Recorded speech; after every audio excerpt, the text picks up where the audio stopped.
how to use anti-gravity in VS Code. So at its absolute core, the anti-gravity feature in VS Code is an iconic development Easter egg powered by native Python runtime interpreter.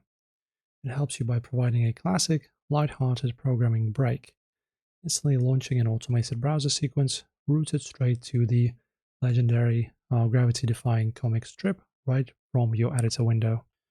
So just open up VS Code and create a fresh project directory folder and make a new file called gravity.py.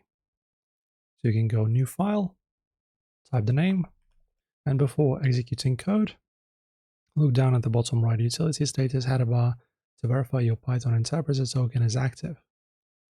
Then guys, if your workspace lacks an assigned environment, open your centralized command palette by pressing Ctrl-Shift-P. There you go, and type Python, this command here, and select your local installation block to lock the runtime kernel. Then navigate to line 1 right here, and you can just write the execution token exactly as import, and save the file using Ctrl-S. Unlocking built-in engineering secrets is a rite of passage that connects your development workspace to decades of open source programming culture. So if this was helpful, as always guys, make sure to like and subscribe, and thank you as always.